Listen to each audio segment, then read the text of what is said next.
Hey, what's up, man? How you doing? Good. How are you doing? Really good, man. Yo, It's good we finally got to do this. Yeah, thanks. Thank you guys so much for being a part of this. yo, yo. What's up?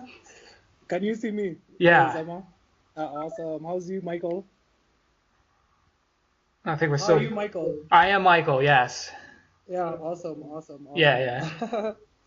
Yeah, I'm like so, I don't know, so excited at the same time, so shy, but it's Right, okay, it's okay. Uh, right. I got you. yeah. Guess we missed someone. Nice. Is this everyone that we're gonna? Yeah, no, well, we couldn't get some of the other guys because like our bassist is actually working, and Okay. yeah, and our keyboardist is trying to put the baby to bed. So Yeah, yeah. I understand that.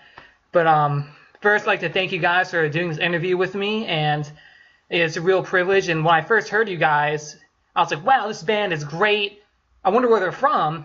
And when I found out you were from Nairobi, I was just blown away that there's this great metalcore band out of Kenya. That I didn't even think there was a scene there really for that sort of thing. So yeah. really, how did the whole band get started? I know you all met at university, but what's kind of the story behind that? Diallo can tell the tale. I think we've probably told this story like a million times, Oh yeah, and yeah, and I think it keeps changing with every version. But yeah, funny thing, between me and David, we met on the first day of uni in induction, right. and yeah, I don't know, he just came up to me. I think I was wearing like a Mad Villain t-shirt or something, and he walked up to me. He's like, "Hey, you listen to rock, metal, whatever? Yeah. Yeah, we do too. I know some friends, so let's just all hang out." Oh yeah. And yeah, I know. So I mean, and naturally, because we're just a group of guys, and this was a really like Christian sort of institution, so our sort of music was really frowned upon. Right. But yeah, so yeah, so we just really gravitated towards each other. We started listening to the same music and same bands, and we had pretty much more or less the same taste. And we're just like one day we literally like, let's form a band. Yeah. And yeah, which was kind of awesome because I couldn't play guitar to save my life Yeah. Yeah. at the And I couldn't, and also I couldn't sing or scream. Yeah. Always losing the voice like during and after shows, man. Right. I would imagine. Um, Yeah. so when you first got started out, it kind of seems like you were one of the only metal bands or rock bands kind of in the scene, and kind of like what was that like for you trying to get started and break through in the music scene in Nairobi, being one of the only metal bands out there? wow. It was, I mean, don't even have to say like it was really, really difficult. And I can say like a lot of people just didn't get what it is that we were doing. Right. And yeah, so like even just like trying to arrange, we had to arrange a lot of our own shows, Right. and literally like just beg people to come and watch Oh, us. yeah, I Sort of, understand. yeah. So So, a lot of our friends especially. yeah, And where sorry. Oh, sorry. Where, like, you said you arrange your own shows and kind of beg people to come. Where would you play, like, your earliest shows? Like, would be your friend's, like, house or, like, some bar? Or kind of where would you play your early shows No, and who was your yeah. audience? That I think it was in Nairobi. There were these friends of ours, some expats Yeah. from Nairobi, who used to run a show called Wiyati. Yeah. So we got to know about them via actually Diallo had another band called Point of Vertigo. They used to go for the shows earlier on. This is in back in 2004, 2003, Right. I think. So they invited when we set up last year's tragedy. We started going out for the shows. I think our first show was at Chilla's, a club in Nairobi, in Okay. the city center. Yeah. Uh, when we started playing, I think guys walked off. Like it's only our friends like remained to check us Oh, out. yeah. Yeah, cause they were like, what's happening? Cause we were okay. There were metal bands back in the day, but we were like the first. full-on black metal band. I'd Right. say that. And also, like, we had a different kind of sound, I would say that. Right. So people who are more used to of the whole like rock and roll punk was very big here. Okay. So most bands were punk bands. So us with our kind of metally, screamy kind of Right. thing, guys were like, what are you trying to do? Right. Yeah. So, but it all turned out okay. Oh, Yeah. that's good. And Yeah. so were there any like bands from Nairobi, some bands when you first got started or when you're growing up that you listened to that kind of helped inspire your sound? Because you just mentioned there was a punk scene in Nairobi that was pretty big. Is that any influence on your music? I guess yes, but the real influence, I think, just when we found out that there are actual bands like this who are actually playing shows locally. Oh yeah. I mean, that just gave us a lot of I mean, that just gave us a lot of morale, and Right. we were really pumped. We actually, I mean, for the first time, we thought, we can actually do this. So definitely very punk, very hardcore, and I think definitely that definitely influenced the way we play. But I think we grew as time came along. So they helped you they opened the door for you guys to kind of enter the scene and play your music. Definitely. That's good. And Yeah. so what was, so you're kind of like one of the first kind of harder, more extreme metal bands in Nairobi. What kind of music did you grow up to? Like, what was that first metal band that you listened to and you're just like, oh shit, I need to like play this and listen to more of this? What was that kind of like aha moment? Oh wow. Video Yeah. I'm trying to. For me, I think we had this thing called the World Space Receiver. Yeah. It's a radio with like international radio stations. So there was this radio station called Bob. So I got listening to it back in the day.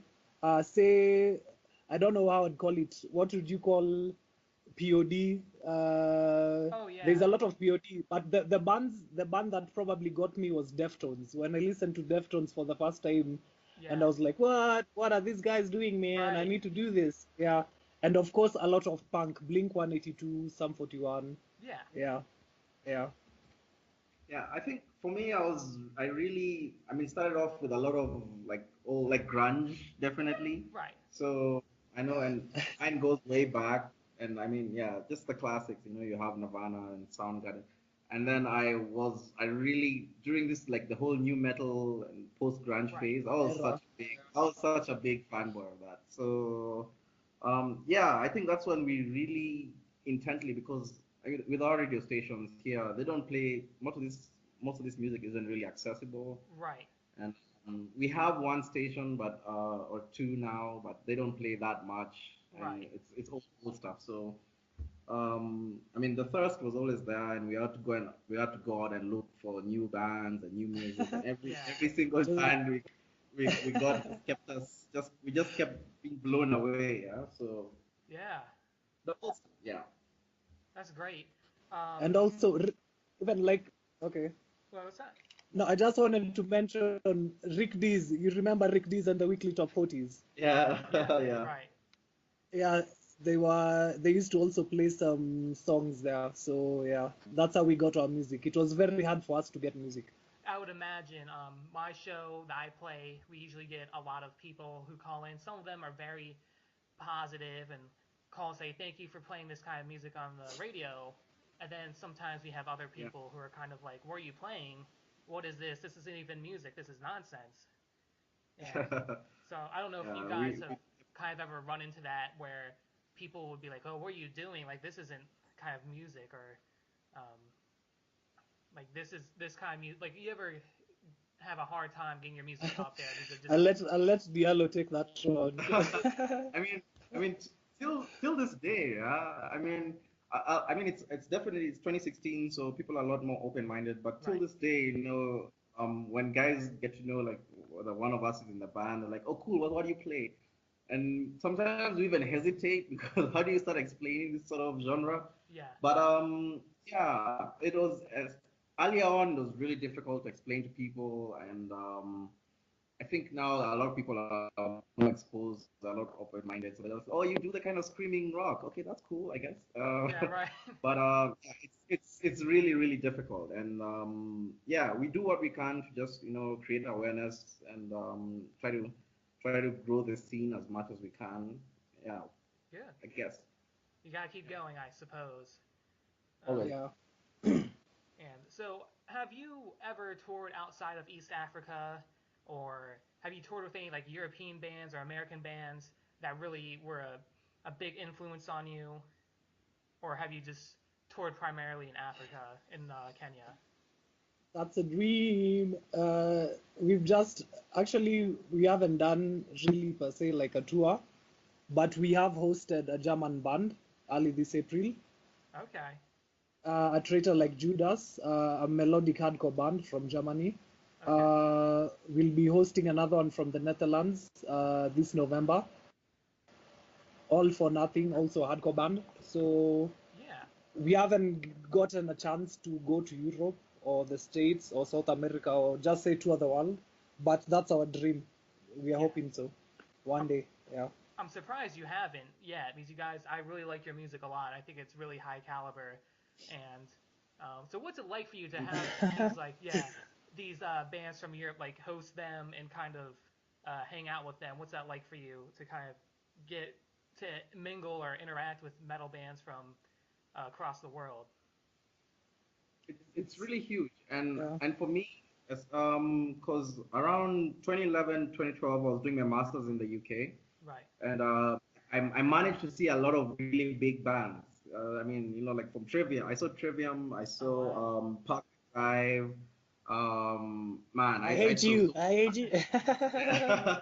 and yeah, so I mean, having these guys come down here, and it was such a logistical nightmare. But Right. I mean, they came, it was like a charity show, and it was just, I mean, it's the dream. Yeah, and we met these guys, and they're just as awesome as we thought they'd be.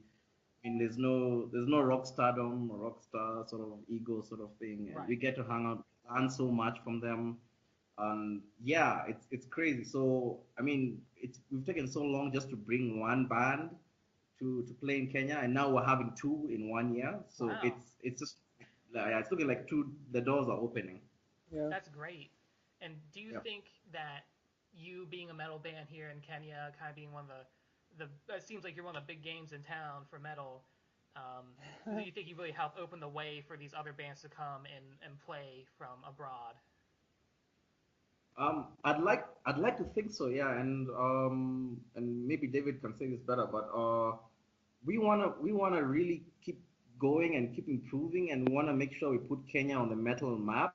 Right, So, like South Africa has a really vibrant scene, man. We want to go there so bad. And some right. of our favorite bands are from South Africa. And the bigger bands, I mean, you name it, Metallica, other bands, they've toured South Africa. So we just want to keep growing the scene, and make sure that there's enough reason for these big bands to come to Kenya.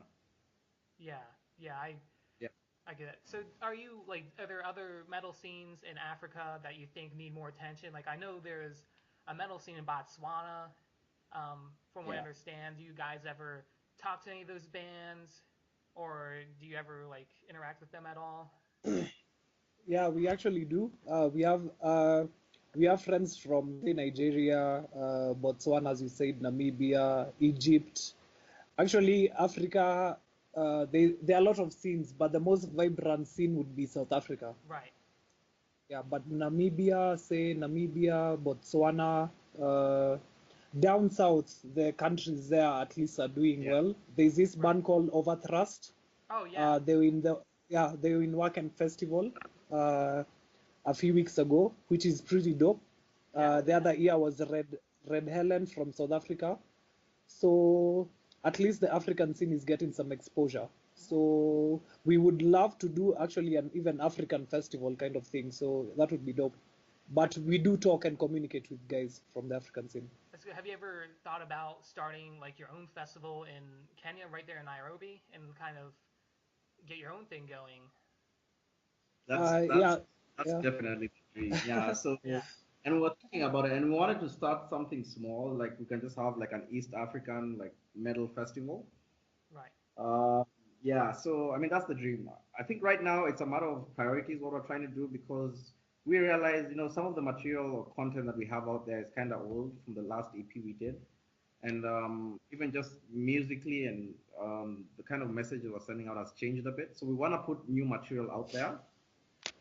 And yeah, then maybe focus on like, creating the actual festival itself because that takes a lot of time, it takes a lot of our money as well. Yeah. So we need to plan it out very well and ensure that it's a win-win situation for everyone involved. Yeah. So are there any other metal bands that you play that are like in the scene with you in Nairobi? I know there's Mortal Soul. Yeah. Do you guys ever do shows with them or? Definitely. I think the lucky thing, and David knows this so well. I think the lucky thing about us guys being here for such a long time is that there's literally no band we haven't played with. Oh wow. And the scene yeah. is so small. And the scene is so small, man. Like, funny thing, I'll tell you, like some of our early shows, where it was just like there's a 4 band lineup, we would play or a band would play and after they're done, like just like maybe it's like half the crowd goes up on stage and starts playing. And Oh, so wow. there's a lot of really good chemistry, yeah, with the band. So yeah, That's great. David, I- you say something. Sounds like quite the show. Half the crowd gets on stage, you know.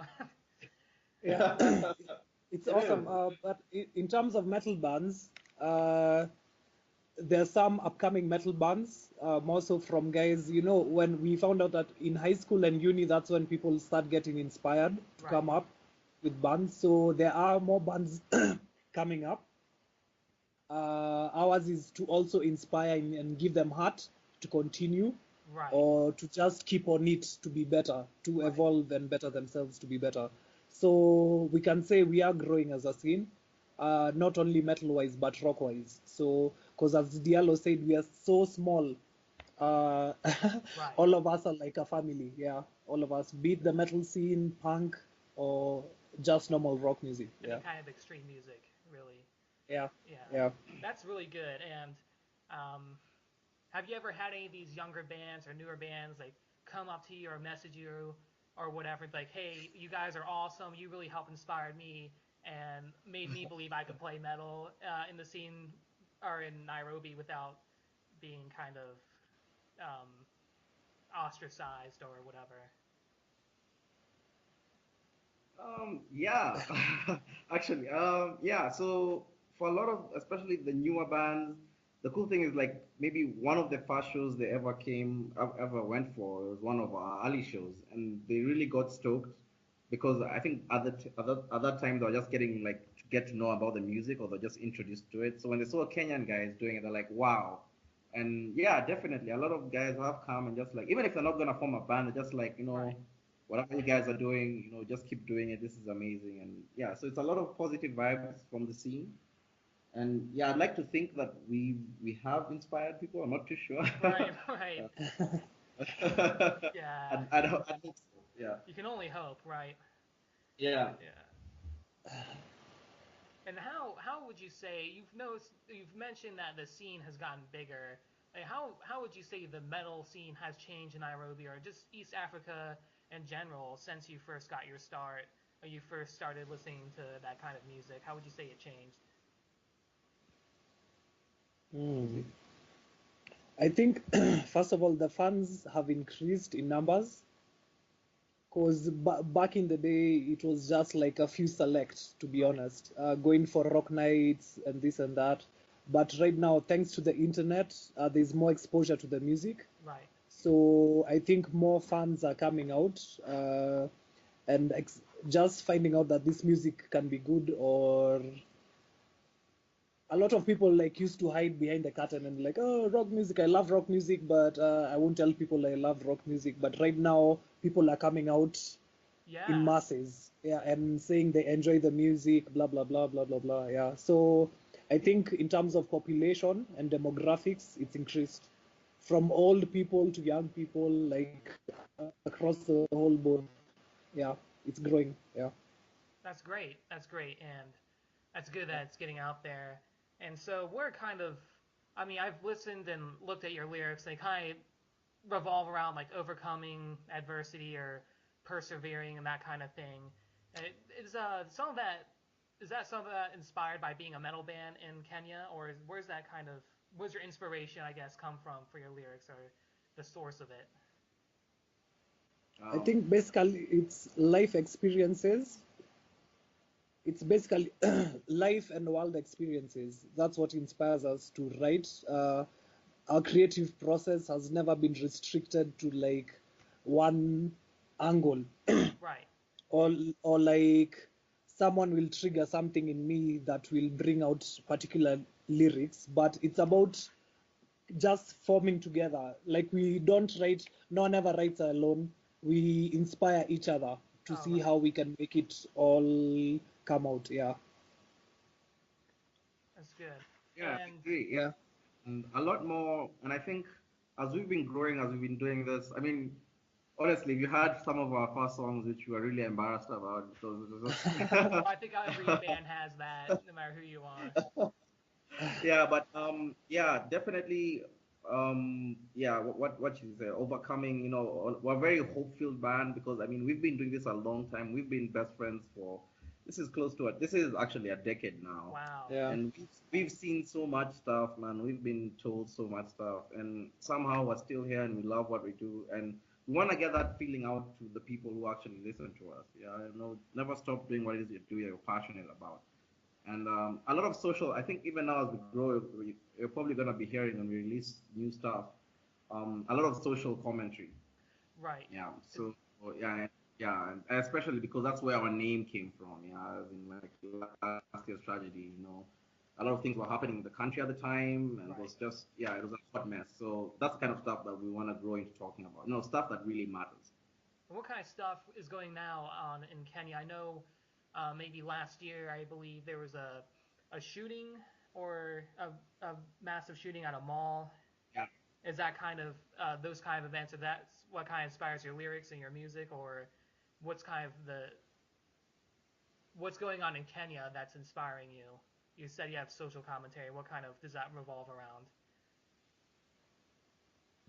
Definitely. So one is our leadership. Yeah. So um, we, I mean, corruption, I think, has really, really costed this country a lot of opportunities for a lot of people, Right. and it still is. So from our leaders to people in government and even private companies and stuff. So that's definitely something we talk about. And one of the reasons is like those are sometime back there was an election, a general election Right. which and the results were contested, and this resulted in some post-election violence. A lot of people lost their lives. Wow. Uh, yeah, so it was absolutely terrible. So that's also something very, and we don't want to be like overly political because sometimes you just end up Mm. becoming a party yourself. Right. I But understand. yeah, so that kind of stuff, definitely, you're right. There was a shooting in the mall, and for us guys, we hadn't really experienced that sort of in terms of terrorism and that sort of thing, and that level of hate, to be honest. So yeah, all those sort of small things, and even if you bring it down to a micro level, even just within the family, a lot of families now, Yeah. I mean, Kenya as a country traditionally has always been a very family and nuclear family oriented, and we all love each other, but that's kind of breaking up for different reasons, and yeah, Right. yeah, Yeah. Sounds like quite a bit to talk about. You know, exactly. plenty to talk Yeah, but about. just to add on what Diallo is saying, it's also like we'd want our message or inspiration. We base it off of adding value also, not really changing people, but seeing what we can add value to the society, for to better them and to better also ourselves at the same time. Yeah. That's good. I think it's really Yeah. good to kind of get those positive lyrics out there. I think a lot of times people, even here now in the United States, which I'm sure you're aware of with the current election, people are really, the whole climate's very depressed. So I think it's still Yeah. good. Certainly it's not as extreme as Kenya, but it's still good to have those positive messages and lyrics so people don't feel like it's completely hopeless. Yeah. Exactly. So how, like, when you first started playing, kind of backtrack a little bit, but when you first started Yeah. playing shows at clubs and things like that, how many people would show up then compared to now if you were to go play a show this weekend?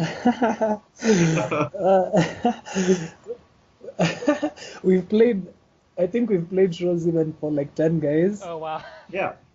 Yeah, and also we've played shows for hundreds or even past 1,000. Wow. Yeah. So it normally depends. There's normally the Oktoberfest. There's a festival season. Not per se the rock shows themselves, but other people who have festivals that we go and play also. Yeah. Okay. So. Yeah. But it ranges. What can you probably can add on to something, Diallo? Yeah. So I mean, and just to take you back to the question you'd asked initially, because when we did start out, we started playing. I mean, our very first gig as LYT was in our uni. It was actually in our uni amphitheater. Oh wow! So, and that was hilarious. Yeah. And that was hilarious. I know that footage is somewhere out there. I don't know if I want to see it, but yeah. But definitely in a lot of bars, with bars they can take a gamble with us because they're like, okay, it's gonna be just a lazy Sunday. We're not gonna have too many people here anyway. So if you bring your friends over, it's a win-win for them. They don't mind usually. So there's that. So then we started organizing gigs better and we started getting bigger locations as long as we could just justify the numbers. So Chizi is right. So it can sometimes. I think the last gig we played, and this is when a trader like Judas were in the country. I think how much? Between 300 and 500 people. Yeah. Wow. Yeah. Is there kind of like an ideal size for a audience you want to play for? Is it just like, is there any, like, what I'm mean is do you prepare differently if you're playing for 800 people or just like 50 people, or do you just kind of go for it each time? Yeah, we just rip it, man. Be Yeah. it 10 people or 1,000 or 10,000 people, it will be just the same performance. You just have to give it your all. You just don't give, or you don't go on stage half-heartedly. Yeah. You just give it your all. Yeah. I've been That's true, and we have our ritual. Every time we go before we play in front of a group of people. And Right. We just sit down and we huddle and you say, okay, guys, this is gonna be our best show ever, and because personally I panic every single. I've been doing this so long, I still panic. I still get stage like a problem. So I don't think that the numbers matter. Of course, I like the more intimate things because you get to crack jokes on your stage. That kind of relieves the tension. But I don't think it really matters in the grand scheme of things. Yeah, I've been to those kind of small shows with 20 people, and sometimes those are my favorite because you really get to interact with the band a lot more, and I find that to be fun a lot. Has anyone, like, you said you went to a Christian institution as well. Has anyone really kind of accused you of, because I've been accused of this because I grew up in a rural area, in the countryside by a bunch of farmers. People have accused me of being like a Satanist and just kind of like a ne'er-do-well, kind of this shady person. Have you ever kind of gotten that from playing metal, or has anyone ever come up to you at a show or walking down the street if you're wearing like a band t-shirt, like you're a Satanist or what's wrong with you? Yeah, that pretty much describes our whole life in uni. Oh wow. Yeah. Yeah, we've been called a number of things. We've been prayed for. Oh wow. Yeah. So I mean, and I think we knew that was always gonna be there. I think we made a cognitive decision at the very beginning that this is happen. This is what we're gonna be called. We just have to stay the course, so to speak. But we definitely have. And I think here in Africa, it's even more so. Yeah, we're very traditional, and very cultural, and it's a very, I can guess, religious sort of thing. And and this doesn't even have to be from people come up shows, even from family members. Oh wow. Yeah. So you have to deal with that sort of stigma as well. Yeah. Has that been changing lately as time has gone on since you started the band, or is it still kind of the same? Is your family members or just strangers, whoever, still come up to you and say these things and say, stop playing this nonsense, I don't know.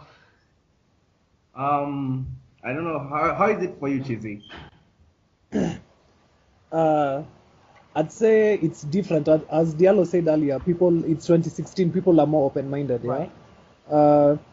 right now it's not as bad, because also when it boils down, we normally tell people like to go get even the lyrics, or even as you're saying at a show or something, come hang out with us, get to know us before you start judging and saying these guys do this and this and this and this.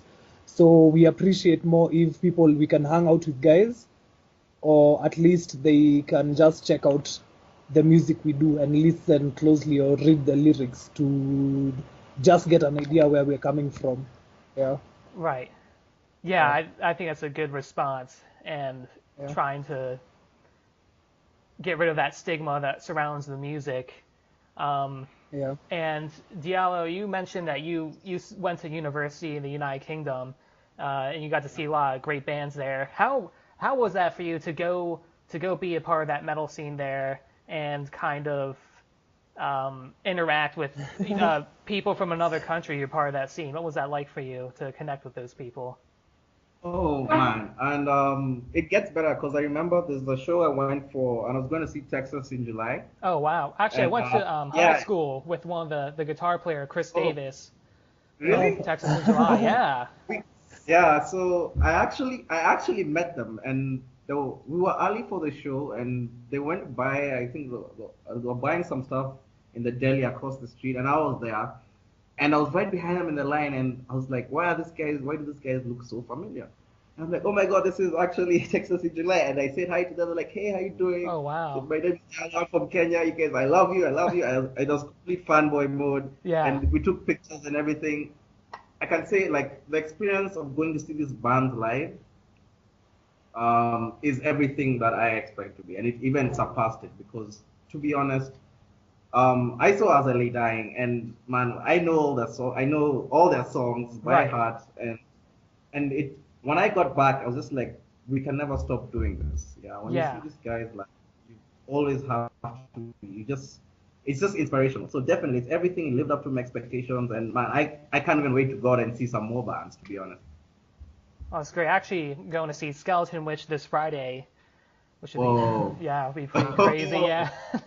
Oh, okay. Yeah, but what are kind of your future plans for the band? Like, where do you see the future of last year's tragedy going? Like, where do you want to go? What do you want to accomplish? David, first things first, as in, we'd love just to continue doing the music as long as we can, or as long as we can be blessed to have energy to do the music. We have bands like POD, Deftones, as I said before, or even other bands that have been doing, older bands that have been doing it for years and years and decades and decades. Yeah. As for making music is the most important thing for us. But at the same time, I want a glass too. Yeah. Okay, but for as LYT, what we want is to make just good music, inspiring music, and continuing to evolve our music to reach a place whereby, like, we are making timeless music and just having fun, and at the same time probably earn from the music to other world. But the most important thing is just have fun with the music. Yeah. If you enjoy and happy with it, okay, just take it away. Yeah, just to add to that, so I mean, that's definitely LYT's ambition. We want to make music as long as we possibly can, and are blessed to. But at the same time, I mean, we're a lot older now, definitely, than from when we started. Yeah. So like people's families, and we mostly all have jobs, and I mean, because we have to sustain ourselves, because metal won't make you money directly anyway. Can't be broke forever. At the same time, at the same time, I like how you mentioned it earlier in the conversation. Is for us, it's a legacy that we definitely want. Yeah, so we're gonna work our hardest. I mean, with our own music, like our immediate priority right now is recording, and we have so much stuff that we want to put in. I mean, we're literally gonna have, I don't know, like a 20-song album, and we'll have to chop that in half. Yeah, but definitely want to record, but we want to make it easier for other people who want to form their own bands, not to feel scared or not to feel judged, to want to do it because of us, and just improve the quality of music in general. It's just not just in Kenya, in East Africa. And I mean, the festivals talk about. Like if I picture in my mind one day having like an all Africa metal fest, That would be awesome. and where that'll be really great. And like David said, we talk to our friends in Nigeria, we talk Madagascar, like there's small metal outfits and scenes all over scattered across Africa, which wasn't there about like 10 years ago when we were starting. And sometimes even like guys just from across like Uganda, like, hey, you guys, I saw like some video on Facebook, or you guys playing, and it gave us psych, and we decided to form a band, that sort of thing. So, I mean, so many great bands even within the African continent right now. Everyone's trying to do this. So I know it's gonna take some organization, but if we put all our energies together, this can be literally the next frontier in metal. Yeah. I believe. Yeah. I hope that day comes. I hope that happens soon. But I'm gonna have to go now, and but I will post this onto the internet, and I'll stream it live this Monday night on my show. And Awesome. I have to say thank you guys so much for you taking the time out of your day, or your night, I should say. Thank you for having us, man. Yeah. Oh, no, you guys are awesome. You guys are totally awesome. I love your music, and I think it's just so cool that you guys are out there doing it and trying to build a scene, and I think that's really just cool. But Thanks so much, Michael, man. hey, Yeah, no thanks a problem. lot. All right. Hope you can come and visit Kenya. I hope so, Probably man. could come and tour there. That would be badass. Yeah. So Right. thanks a lot, man. Thanks a lot. We appreciate it. All right, thanks, guys. Have a good one. Okay, have a good Bye. one. Thanks. Bye bye.